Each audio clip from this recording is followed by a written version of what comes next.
Hello, I'm Paul Beckwith, and in this video, I'm going to talk all about the reduction of sulfur in China over the years that is now directly related to these deadly Pacific warm blobs. And I'll also talk about the previous cuts, both in North America and Europe, of air pollutants so that there's less deaths to people on these continents from these air pollutants, including black carbon, particulate matter, but mostly sulfur, which produces sulfur dioxide, because there's a direct heating effect from sulfur dioxide, as you're probably aware, and there's also an even stronger indirect effect on the clouds. So these reductions in the pollutants over the continents have caused significant climate warming effects in different parts of the planet. And it's only been recently when James Hansen has been talking about the reduction of sulfur that's occurred mostly in the shipping fuels, commercial shipping fuels, and those are regulated by the International Maritime Organization. But well before those cuts, which have occurred mostly in 2015 and 2020, they were tightened. Before then, China greatly reduced air pollution, and that caused the warming in the Pacific, sort of downstream. If you follow where the jet streams carry the weather patterns. But prior to that, the cuts in North America would have affected the Atlantic and the Arctic, and also the cuts in Europe would have had a big impact as well, on both on China and on the Pacific, as well as on the Arctic. All of these things can actually be shown scientifically to have increased the warming, not just in the Northern Hemisphere, but also in the Arctic region. So this is very significant. The bottom line is that the sulfur is extremely important. It's extremely powerful.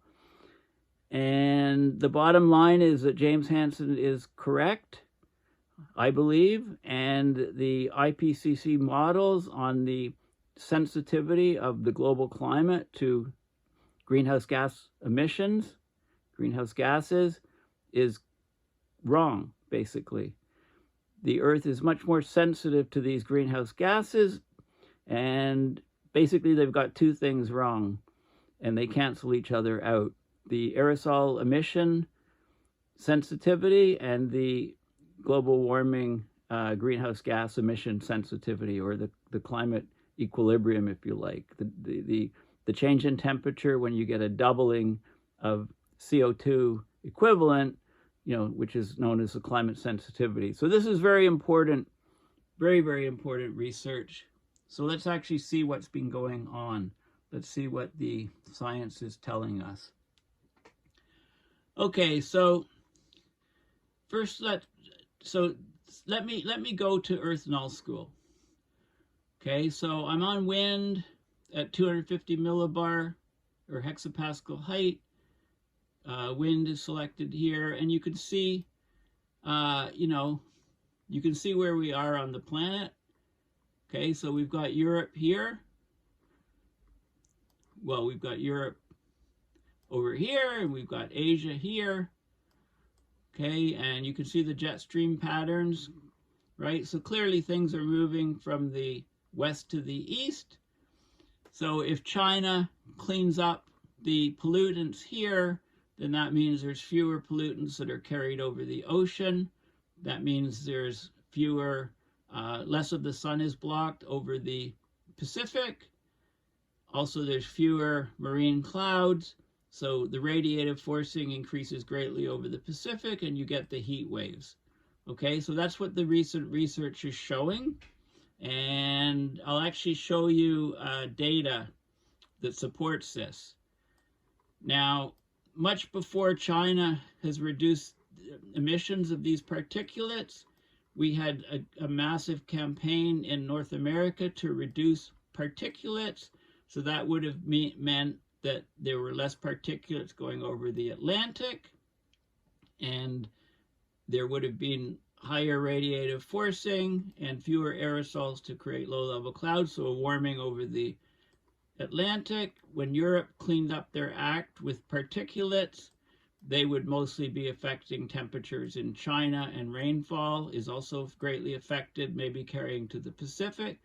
All of these things, cleanups, have led to a accelerated warming of the northern hemisphere. All of them have led to excessive heat buildup in the Arctic as well, and contributed to Arctic temperature amplification.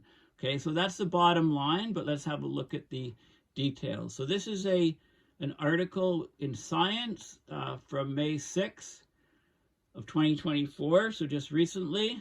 So the deadly Pacific blobs, remember these warm water blobs? They're tied to the emission cuts from China. The warming is due to cleaner air, which is rippling across the ocean, according to the modeling. So you can see in 2015, this is the blob of warm water off Alaska that led to marine die-offs, and the temperatures were elevated up to 3 degrees Celsius in the sea surface temperatures. Okay, so the question is, did pollution cuts in China supercharge the event? And that's what looks like exactly what happened. So starting in late 2013, we had the first of a handful of these record-shattering heat waves in the North Pacific Ocean near Alaska. So temperatures in these warm blobs in this region have occurred 4 times in the past decade, sometimes reach more than 2 Celsius above normal. Well, this is showing you up to 3 Celsius above normal.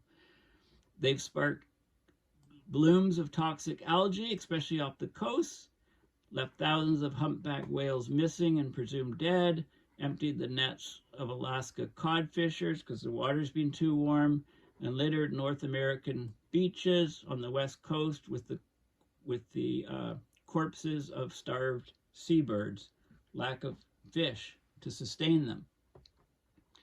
So research has implicated climate change, which can supercharge natural fluctuations in ocean heat. But there's another surprising contributor, China's success in stemming air pollution.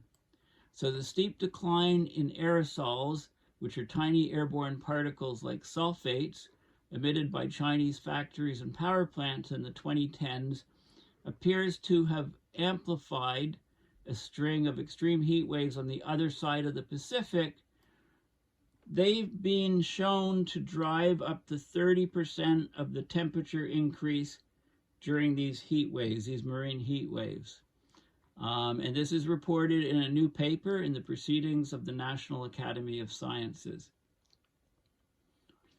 Okay, we've been aware of the important role of aerosol forcing in modulating climate change, but the researchers didn't expect the warming would increase by that much. So it's a huge effect, the aerosol effect. And this is what Hansen's been trying to tell the world for a long time now. So the new work ties together 2 phenomena. It says that hadn't previously been linked, but I would argue that Hansen has talked about this a lot. The reduction of sulfur emissions in China, but also in international maritime organization mandated cuts in sulfur on marine shipping fuels. Okay, there has not been a satisfying explanation for all of these heat waves in the North Pacific. This is a really compelling argument. So the aerosols can act like tiny mirrors, reflecting sunlight back into space and reducing the amount of sunlight that reaches the Earth's surface. So if you eliminate the aerosols, you get more sunlight hitting the Earth's surface and the world warms. That's a direct effect. The indirect effect is that these aerosols act as cloud condensation nuclei and attribute to the generation of lots of low-level clouds which block sunlight and reduce the amount of sunlight reaching the Earth's surface. This is the indirect effect, and the indirect effect is much larger than the direct effect. So scientists last month reported that the cleaner air might be responsible for 40% of the increase in the heat driving global warming between 2001 and 2019. Okay, so the aerosols actually have a huge effect. And at least finally the research is starting to corroborate what James Hansen has been saying for years now. So in this paper, the scientists wondered whether a drop in the aerosol pollution might explain a more geographically specific warming effect. So the Pacific heat waves occurred in a part of the ocean that previously seemed unresponsive to rising global temperatures. And they coincided with the pollution crackdown in China that between 2006 and 2017, China pushed down the emissions by as much as 70% for sulfur dioxide. So we're talking large drop of sulfur dioxide coming from China. That's the drop between 2006 when sulfur dioxide peaked, emissions peaked, and 2017. Okay, so that's fewer sulfate particles in the air. So how did they find out the connection? Well, they looked at a whole bunch of different computer models that simulate how the atmosphere and ocean interact to shape the global climate. This is the CMIP project, Coupled Model Intercomparison Project. So what they did is very smart, actually. The models in CMIP 5 assumed that the aerosol pollution over East Asia would flatten but not drop. The CMIP 6 models showed that they mimicked the actual decline in the aerosol pollution. These are the most recent models. So they compared the results from CMIP 5 and CMIP 6. CMIP 5 was aerosols not changing. CMIP 6 was they're changing. They ran both models to recreate the climate up to the year 2020. Both models moved in tandem until 2007, but then after that, the CMIP 6 model showed strong warming in the Northeast Pacific, which is where those heat waves are occurring. So looking more deeply into the models, they uncovered the possible explanation. Much like a dropped rock can send waves across a pond, temperature changes in a limited region can ripple across the atmosphere. So they saw a chain reaction occurring. So falling air pollution in China, increased warming near the coast of Asia, that amplified a high pressure system along the Pacific's western edge. That intensified a neighboring low pressure system in the middle of the Pacific via, the jet stream, the Rossby waves. Doesn't say that, but that's why. So a huge low pressure patch known as the Aleutian Low off the coast of Alaska strengthened and expanded southward. That weakened the westerly winds that cool the sea surface and set the stage for this marine heat wave. It's downstream of China, of Asia. But these patterns didn't cause the heat waves completely, right? Natural fluctuations in the weather did, but these patterns amplified the heat wave intensity, as did climate change. It created conditions that made these extreme events easier to happen, more likely to happen. Okay, so this study, it covers a relatively short time span and a small number of heat waves. So statistically, more work needs to be done, but the physical argument is very, very solid and supports James Hansen. Now, it says here, and I completely disagree with that, if the findings hold up, they also offer a lesson about the potential consequences of intentionally injecting aerosols high into the atmosphere. So solar optimizing systems, or solar radiation management, proposed to cool the planet. The study shows that climate can respond quickly with unexpected repercussions an ocean away. I would take this as a cautionary tale. That's what I completely agree with.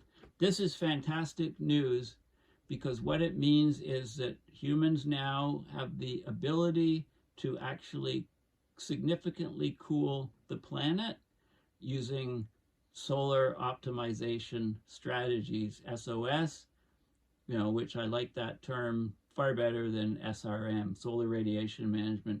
So we can do it. James Hansen is correct. The aerosol effect is much, much larger than is reported in the IPCC and, is so-called state-of-the-art knowledge. That's wrong. The aerosol effect is much larger.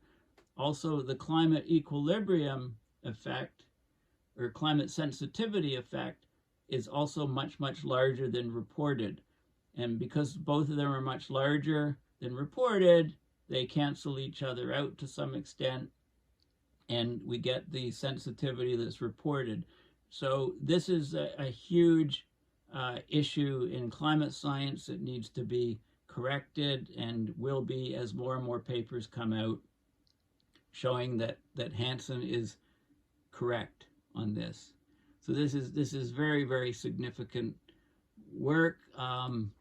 You can take it as a cautionary tale, but I say, it's much aerosols, the climate forcing from aerosols is much stronger than mainstream science thinks, and therefore solar aerosol injection will work far, far better, and we can tailor it using this knowledge is crucial. Of course, there's downstream effects from solar aerosol injection. We're doing all of these experiments unplanned, unexpected on the planet by cutting emissions that we've had for a long period of time, because emissions kill a lot of people, right? These particulates and black carbon, etc. But what it means is that the planet can be cooled if we're smart from solar optimizing strategies. Okay, so that's the key kicker, and I'll just show you this again. So what basically we're seeing, and it shouldn't be any surprise, if we clean up the air significantly, reduce the sulfur emissions from China by 70%, then the air is much cleaner over the Pacific. So there's far fewer aerosols, therefore there's far fewer blocking of sunlight from these aerosol. Small particles are like mirrors. There's also much fewer low-level clouds created, so much more solar radiation heating the oceans, causing that warming. When North America cleaned up, that effect meant that the Atlantic would warm significantly, and when Europe was cleaned up from these particles, it meant that China and Asia and into the Pacific was cleaned up. And all of these things are causing a greatly accelerated warming in the Arctic. Okay, so that's the key finding. It's very, very important stuff. I don't have the full, let's go back to this article because I didn't finish it. Or did I? Yes, I did, actually. I did. I covered through that article. The paper that is that is discussed, the new paper that has just come out, is behind a paywall, and I don't have it, unfortunately, at this moment. But let's have a look at what it says. The significance and the abstract. So here's the paper. It's atmosphere teleconnections from the abatement of China aerosol emissions exacerbate the Northeast Pacific warm block events. Okay, so the period from 2010 to 2020 has witnessed the warmest Northeast Pacific sea surface temperatures ever recorded, with several prolonged extreme ocean warming events, the warm blobs. So year-to-year internal climate variability may partially explain the appearance of these events. Why they occur dramatically more frequent remains elusive, well, up until now. We find that the rapid aerosol abatement in China triggers the atmospheric circulation anomalies beyond its source region, driving a substantial mean surface warming in the Northeast Pacific, which provides a favorable condition for extreme ocean warming events.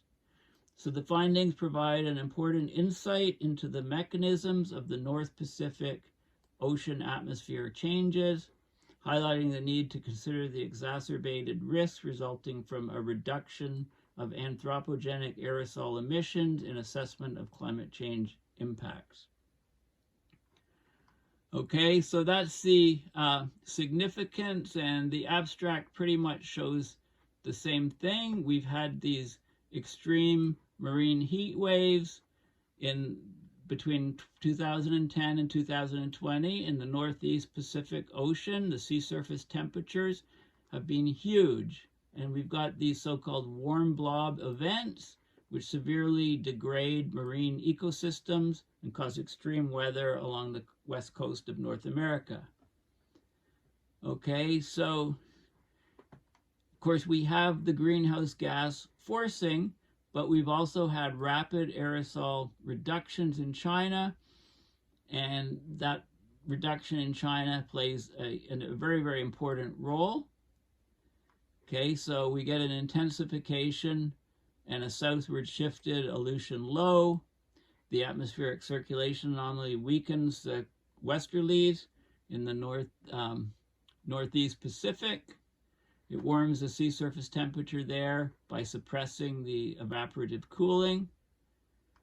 And so, you know, as we continue to reduce the aerosols coming from the continents, coming from China, there's going to be even more of these Northeast Pacific warm blob events, disproportionately large beyond the direct radiative effects. Okay, so that's the key from this paper. And if I get a hold of it, I'll do a separate video, but here's what I do have. This is a paper from 2020 titled Climate Effects of China's Efforts to Improve Its Air Quality. It's open source, and it's a very, very important paper.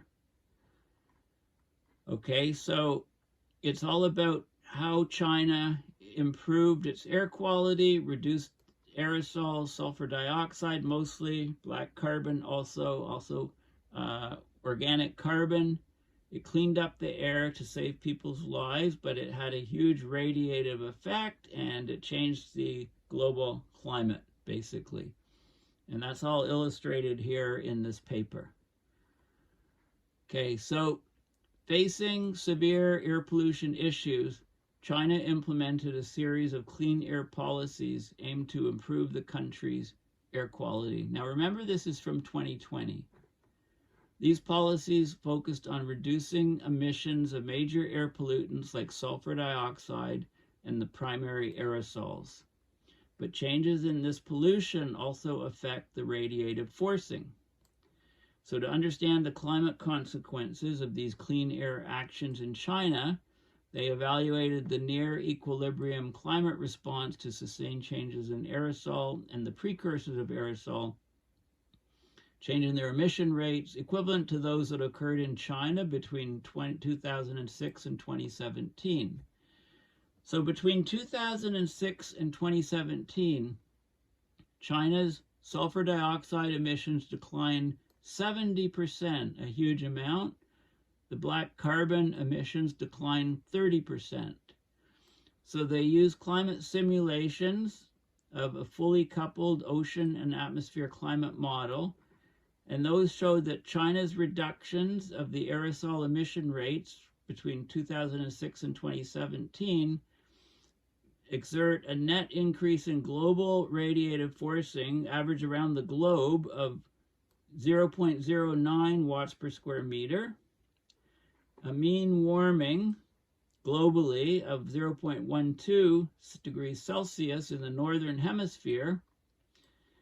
It says may also, but the data shows it also affects the precipitation rates in East Asia and in more distant regions. The success of Chinese policies to further reduce aerosol emissions, so more has been happening, of course, since 2017, may bring additional net warming, and this unmasked warming would in turn compound the challenge and urgency of international climate mitigation efforts. Now, I'd like to add that what do you think happened to the particulate emissions, the aerosol emissions during COVID times? Huge reduction, and we're still seeing the effects of that. Okay, that's had a huge warming impact on the planet, the reduction of those aerosols during COVID, but that's not that's just my point. That's not mentioned in this paper. This paper, of course, is from 2020. It was published September 29, 2020, in fact. Okay, so let's have a look at the some of the information. Some of the background is that the economic growth and industrialization in China has been supported, of course, by increasing consumption of energy from coal. This consumption has made China the world's largest emitter of major air pollutants like sulfur dioxide and black carbon for a long time. So in 2010, China accounted for 1/4 of global SO2 emissions. These air pollutant emissions severely deteriorated Chinese air quality, adversely affected public health. There was an estimated 2.5 million premature deaths related to air pollution in 2015 alone. Huge numbers of deaths from the air pollution. So air pollution in China thus became a prominent social and public health concern. The Chinese government decided, over the past decades, they've implemented a series of clean air policies, with those after 2005 becoming increasingly stringent. For example, in the 11th five-year plan, China set a target to reduce the national SO2 emissions by 10% in 2010 relative to 2005. So over a 5-year period, right, these 5-year plans reduce SO2 nationally by 10%. In the following 5-year plan, that's from 2010 to 2015, the goal was an additional 8% reduction in SO2 and a 10% reduction in NOx for 2015 relative to 2010. In 2013, the State Council of China introduced the strictest plan to date, the Air Pollution Prevention and Control Action Plan, that demanded reductions by year 2017 relative to 2013 in annual mean concentrations of PM 2.5, right, between 15 and 25% reduction in key regions, including Beijing and other major cities. And during the past decades, the efforts have been exceeded to meet these targets, and success has been achieved. Right, so they've seen noticeable public health benefits, far fewer people killed. The PM 2.5 concentration was reduced by 32%, leading to a 14% reduction in premature deaths due to long-term PM 2.5 exposure and a 61% reduction in premature deaths associated with acute PM 2.5 exposure. Okay, but of course, these things affect the climate, right? The aerosols scatter and absorb incoming solar radiation, and they also interact with clouds. They actually change the nature of the clouds, so they affect regional and global climate. Now, the IPCC assessment report 5 say that anthropogenic aerosols are estimated to exert a minus 0.9 watts per square meter global mean radiative forcing since pre-industrial time. As Hansen points out, this number is far too low. This forcing of aerosols offsets their mass up to 1/3 of the positive radiative forcing, right, from the well-mixed greenhouse gases. Okay, and it goes on and on about things like that. So these details are important, but let's just look at the results. Okay, they also talk about clean air actions that were done previously in North America and Europe during past decades that have exerted also local and global impacts. And we need to look at those because we didn't know so much about the regional and global effects back then. So the US air quality regulation that reduced SO2 emissions is thought to have caused a direct radiative forcing of 0.8 watts per square meter and a positive indirect radiative forcing, the clouds, of 1 watt per square meter over the eastern US between 1990 and 2010. That's estimated to have caused a 0.35 Celsius annual mean warming in the eastern U.S. from 1980 to 2010. Similarly, air quality regulation in Europe has been estimated to have increased European mean surface temperatures by 0.5 Celsius between 1970 and 2010. Controls on SO2 emissions in Europe since 1980 may have exacerbated warming in the Arctic region. Okay, so the modeling shows that, the Arctic warming, a lot of it has happened because of the changes in these aerosol emissions.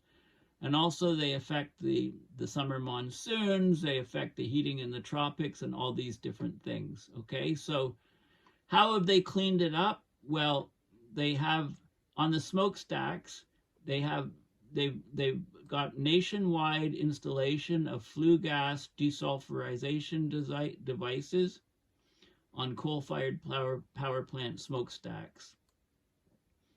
Okay, so that makes, and also they've had clean air actions that targeted coal-fired power plants and emission-intensive industrial sectors after 2010 to further reduce SO2 emissions. They've been serious about reducing SO2 emissions. So India is now the largest SO2 emitter globally, and the people are dying in India as a result of it. Okay, they've also had reductions of black carbon and organic carbon with dust removal devices in emission-intensive industrial sectors, like the cement industry. Promotion of advanced stoves and clean fuels for residential households. So they reduced emissions of black carbon and organic carbon by 29% reduction of black carbon and 41% reduction of organic carbon between 2006 to 2017. So huge cleaning of the air, basically.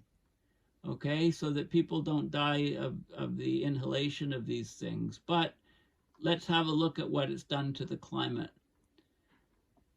Okay, so here's the near equilibrium changes in the effective radiative forcing induced by decreased aerosol emissions in China from 2006 to 2017. So there's a global map. So the red areas is increased radiative forcing of these regions.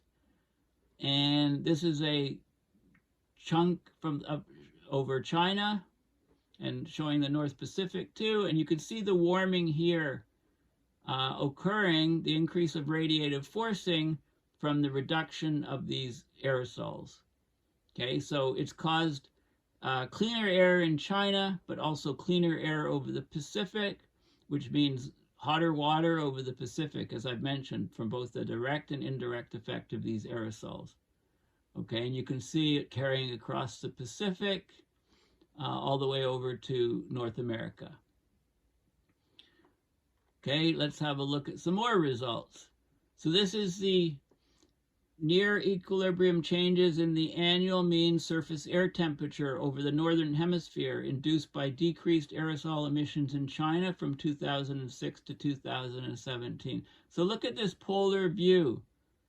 So China, the air, so this, again, this is a section here shown, cut out and shown here. So reductions of, so increases of temperature over China and over the North Pacific, carrying all the way over the North Pacific, over to the North America, and all the way around the planet, in fact, in the Northern Hemisphere. And look where the warming is greatest, right up here in the North Atlantic.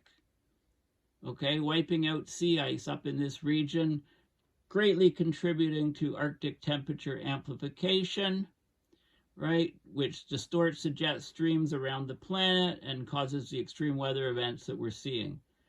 Okay, so there's a huge aerosol effect. A huge aerosol effect on temperatures in the Northern Hemisphere. Okay, that's the bottom line. It doesn't only affect temperature, it affects precipitation. So here's near equilibrium changes in annual total precipitation rate induced by decreased aerosol emissions in China from 2006 to 2017. So we'll first look at over China. So huge increases in rainfall This is the change in the total precipitation in millimeters per year. So very large increases in precipitation with fewer aerosols being produced. Now, why is that? Okay, well, when there are aerosols being produced everywhere in China, they would act as cloud condensation nuclei. Water vapor would condense on them, but the droplets were separated all over, distributed. With fewer and fewer aerosols being produced by China, then the clouds have a chance for the droplet. There's fewer cloud condensation nuclei, so the water vapor goes to fewer centers and forms. There's more collisions, and it's less distributed, right? It's warmer, so there's more evaporation. There's more water vapor in the air. That's one major effect. So there's more precipitation, but also it allows the clouds to develop more, the ones that are created, and then to eventually have large enough droplets that you get rain, precipitation out. Okay, so I think those are the effects that are happening, and that's corroborated in the paper. I mean, I was thinking about, why is this happening? What else is happening? Well, here is what would happen. What would happen if China, after 2017, what would happen to the radiative effects and the climate impacts on temperature and precipitation if China removed all anthropogenic aerosol emissions after 2017? So they're still reducing emissions. They reduced 70% of them, but what if they reduce the last 30%? What would the world look like? So here's what the world would look like. This would be the effective radiative forcing with no particulates coming from China. The radiative forcing would become huge over parts of China itself. So up to 6 watts per square meter over these regions. These regions would warm like crazy. This is the temperature. The temperature would go up to over 1 degree Celsius higher than it is. Look at it over India as well. Okay, remember India is now the biggest source of SO2. Guess where that SO2 is going? Okay, so there's still a lot over China, but you'd get this sort of great increase in temperatures over India, China, right? Huge increases in radiative forcing. But look at the rest of the planet. Okay, you get different pockets here. It spreads out over the North Pacific. Okay, interestingly, you get, a lot, it's a cooler in South Africa, Southern Africa, interestingly. Australia, parts of Australia, cooler. Okay, what happens to precipitation? Look at this. You get a huge increase in precipitation over China. A huge increase. Lots of torrential rains and flooding in these regions. Increased rainfall over in these regions, and you get areas that do dry out as well. Okay, so you get global effects. So you're worried about geoengineering, you're worried about solar radiation management. Well, these are impacts that are happening right now because of massive reductions of the aerosols that have been generated by China. Now, you can't just blame China because North America greatly cleaned the air. Europe greatly cleaned the air, reducing the number of deaths by the populations to these particulates. So China's just doing the same thing, saving millions of people by cutting back the emissions, but it changes the radiative forcing on the planet. Okay, so sulfur up in the atmosphere is like rocket fuel for changing the climate.